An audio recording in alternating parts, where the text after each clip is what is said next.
Test 1 2. 1 2 3. Test 1 2.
Thank you. Testing? Good? Great.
Good morning, everyone.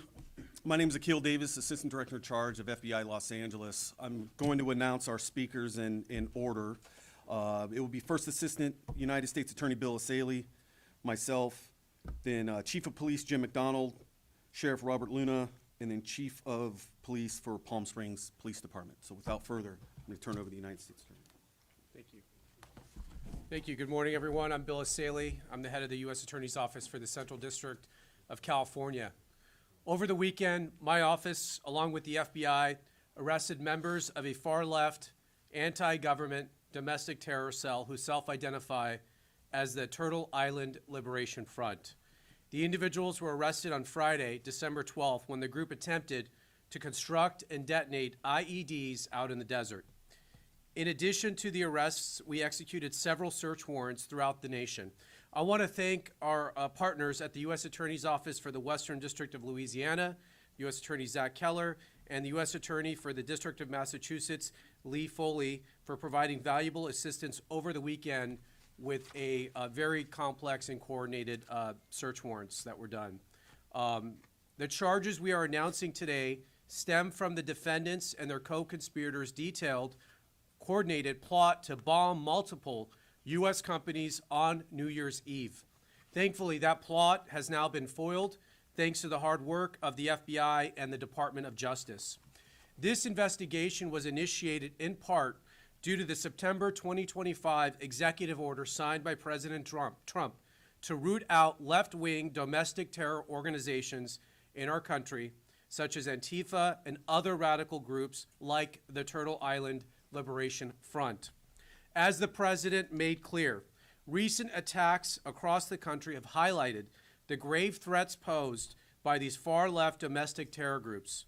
These threats are sophisticated, organized campaigns of targeted intimidation, radicalization, threats, and violence designed to silence opposing speech, limit political activity, and direct policy outcomes and prevent the proper functioning of a democratic society.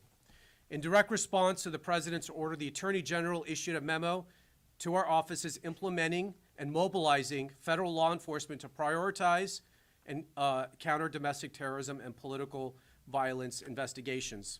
As a result of those directives, we built this case. Both my office and the FBI have invested substantial resources into investigating and charging these organizations. And if anyone does not believe that members of these groups are organized, sophisticated, and extremely violent, let me tell you about the plot in this case. The four defendants are Audrey Carroll, 30 years old. The pictures, I think we have them somewhere. We'll put them up here. Audrey Carroll, 30 years old. Zachary Aaron Page, 32. Dante Gaffield, 24. And Tina Lay, 41. Each from the Los Angeles area. Each is charged with conspiracy and possession of an unregistered destructive device in violation of Title 26, United States Code Section 5861D. We intend to file additional charges in the coming weeks as we finish reviewing the evidence.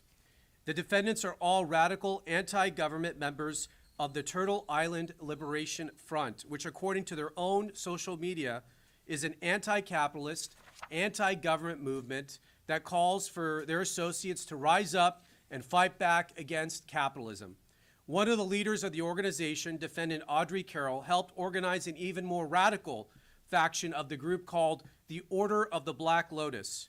Each of the defendants charged today was also a member of the Order of the Black Lotus. Carroll described this group to her co-conspirators as everything radical.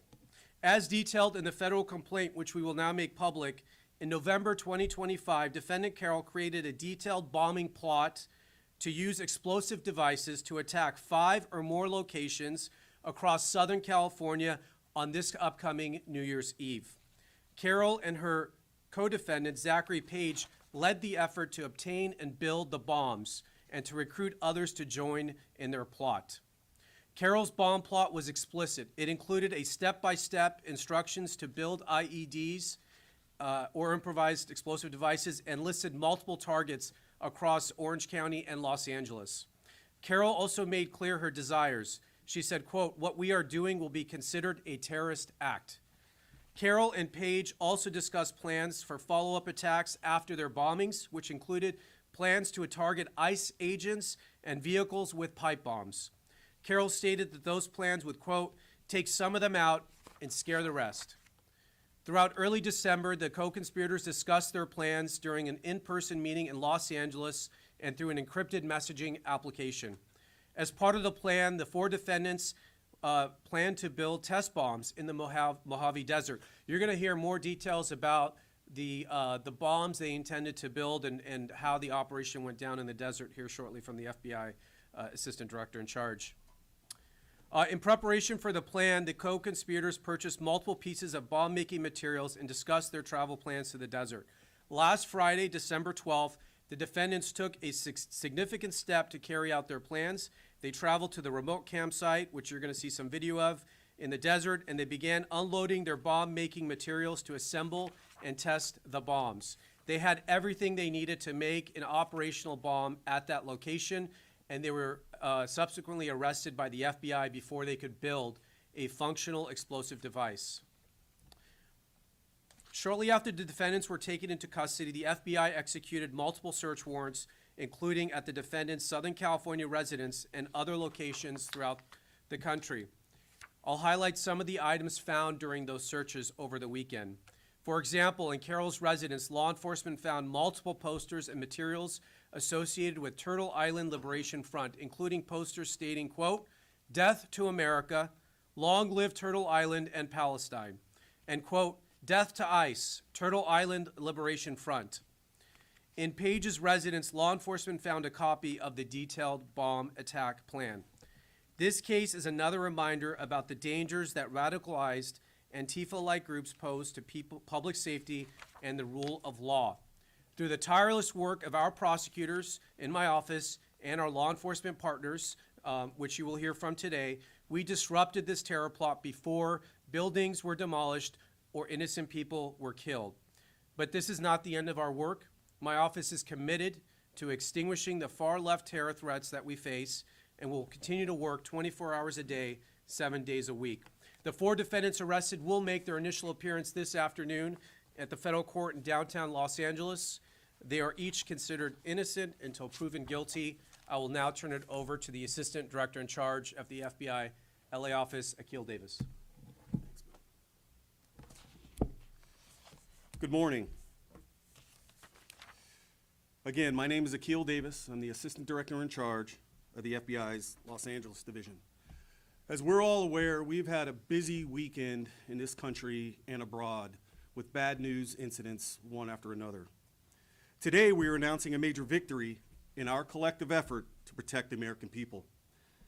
The FBI's Joint Terrorism Task Force intercepted a scheme by members of a violent extremist group we believed determined to detonate explosives at multiple businesses on New Year's Eve.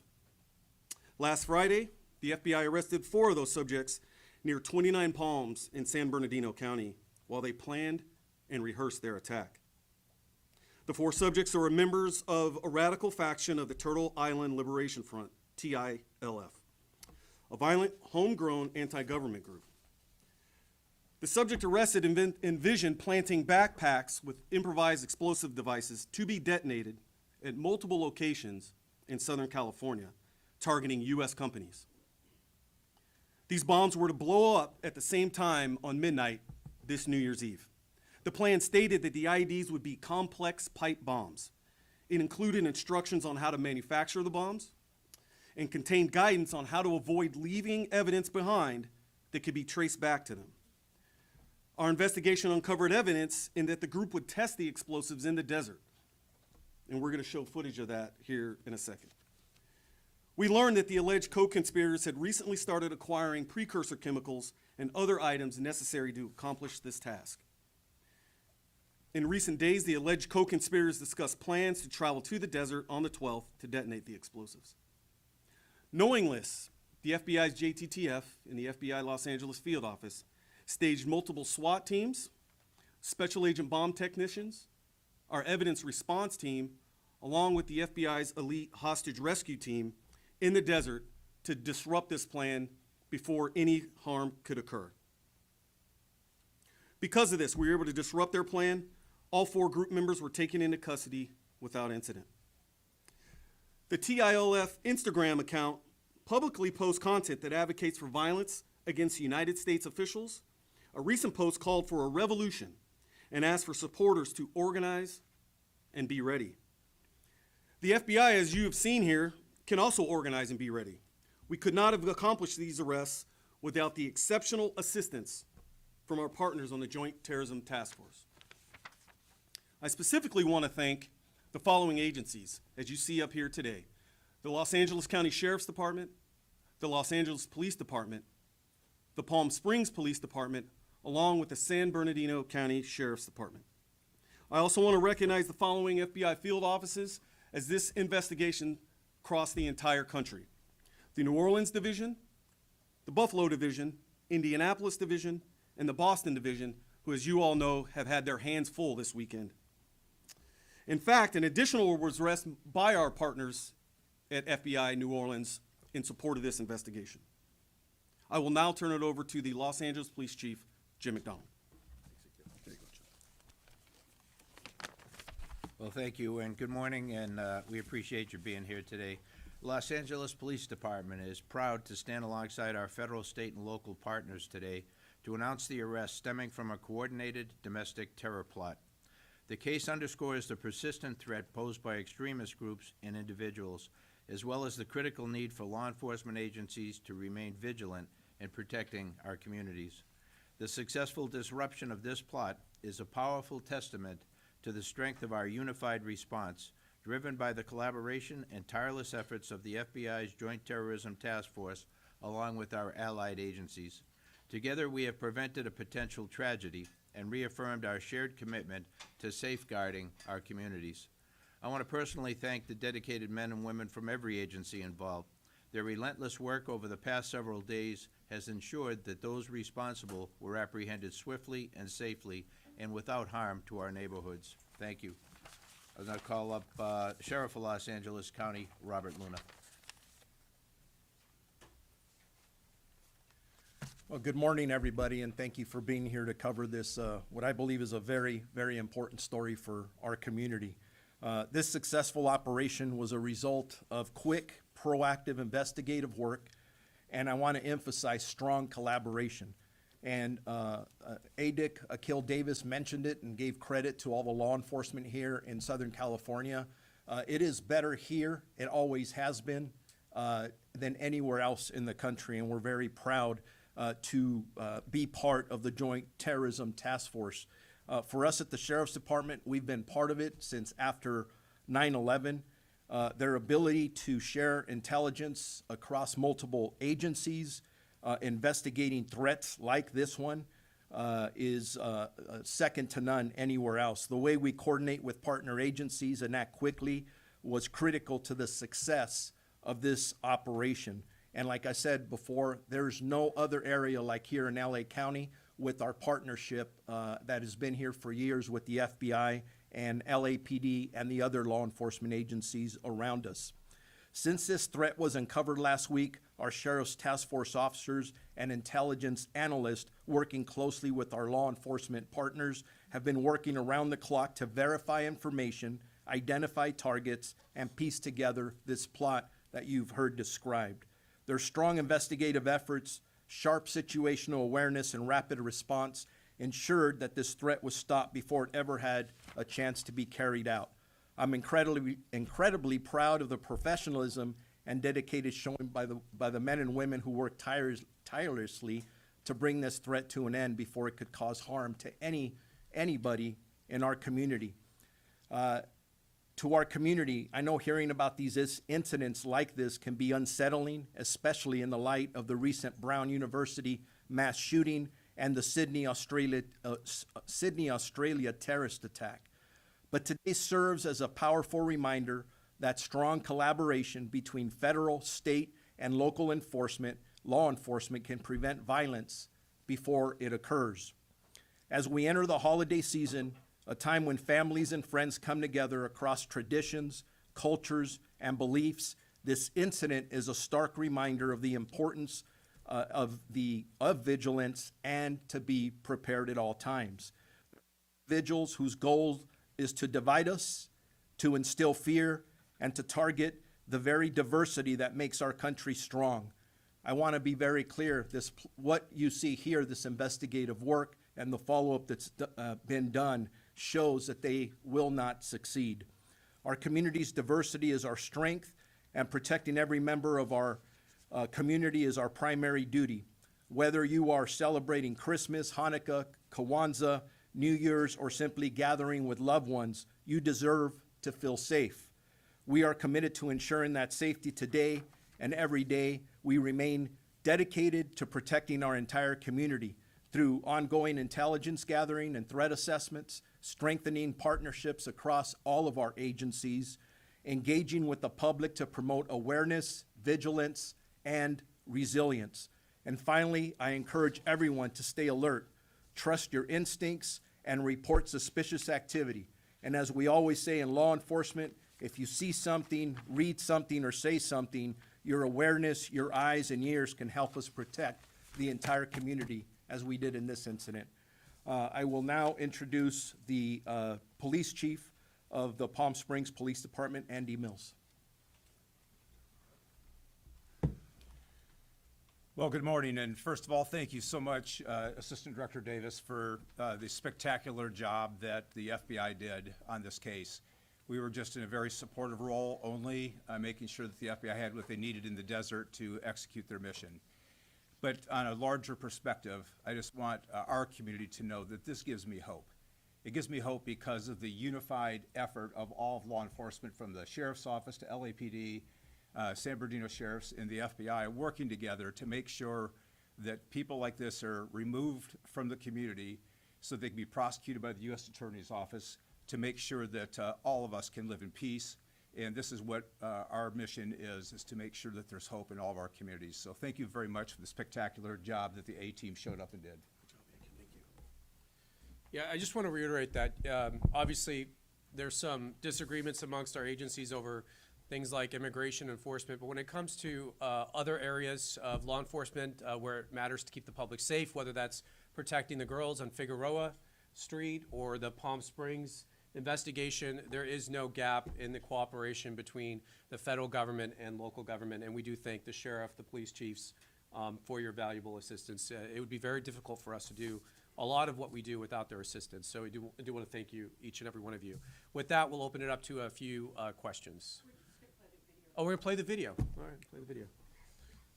And this is, the video is, do you want to describe the video? Yeah, I'll describe the video. So, as I mentioned in my talking points, on December 12th, a group of individuals, again, members of this anti-government group, traveled out to the desert to test their explosive devices. They had precursor chemicals there, and they were going to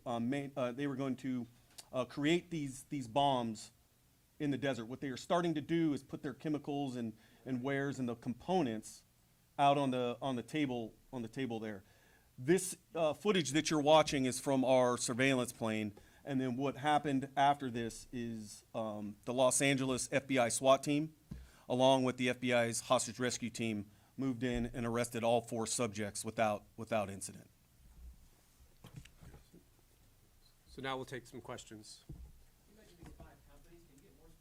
Yeah, we're not naming the victim companies, but I'll generally describe them as logistics centers. You can think of like Amazon-type logistics centers, but we're not naming the specific companies at this time. Can you elaborate on the locations? There were at least 5 locations that they intended to target within Orange County and Los Angeles County. Again, we're not giving out the specific sites, but they were willing and wanting to do more if they could recruit more members to their radical efforts there. You mentioned the arrest in New Orleans. Do you guys think that there are other people involved? And you mentioned some other locations. There are definitely more members to this group. As far as who was specifically involved in this New Year's Eve terror plot, we believe we've arrested all the members who were specifically involved in that particular plot. We did execute search warrants to people who are also part of this group. As we review that evidence, if we determine that there are any other individuals who knew about this or provided any assistance, we will obviously be charging them as well. Person arrested in Louisiana is not directly tied to this incident, but he is a member of this group. And when they executed the search warrant out there, he posed a great threat to the agents. He threatened the agents, and so that's why he's under arrest. Do you believe you thwarted what would have happened on New Year's Eve, or do you think there could be others that are still planning to go forward with something? Well, obviously, the FBI has a very robust national security investigators. They look out for domestic terrorism as well as international terrorism. Do you want to talk more about your activities with the Joint Terrorism Task Force? So this investigation is ongoing, as the United States just stated. Members of this group or associates of this group or any collaborators in this group, we are looking at as a result of this investigation. To answer your question, we do believe that we have disrupted this plot for New Year's Eve, but like I said, the investigation is ongoing. As far as, we're always looking. We're always looking for other people who might be plotting or doing this. And let this be a warning. If you can avoid being detected by the FBI or the federal government, if you think you're going to be able to design one of these plots, think again. We have very sophisticated, experienced agents, and we will find you, and we will infiltrate you, and we will arrest you, as we did with this group.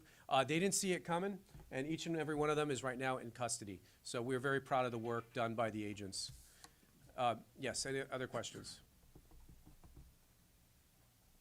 The names are done, the operations are done. What's the relationship? I'm The name of the operation? Yeah, Oh. just the name. It's just a name.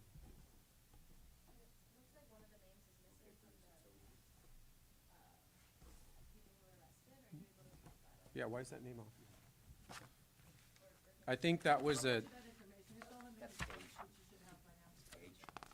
that's Page. Zachary Aaron Page, 32. Okay. Any other questions? Did you want it? Sure. Yeah, go ahead. Good morning, everybody. It's Captain Mike Land from Media Relations Division. As I discussed earlier with you guys, the chief has agreed to give you an update on the tragedy at the Reiner family home. Just understand this is based on some updates of the tireless work of our investigators from last night and through the night. We're still at the very early stages of this investigation, but again, Chief's prepared to answer any questions and give you a brief update. Thank you. Thank you. Thank you, Captain Bland. As he said, the information at this stage is still limited, but I'll share what we can. First of all, our hearts go out to the family and friends of the Reiners, a tragic incident. Yesterday at December 14th, about 3:40 in the afternoon, LAPD responded to a residence, the residence of Rob and Michelle Reiner, located in West Los Angeles Division. At that location, they found two deceased adults, a male and a female.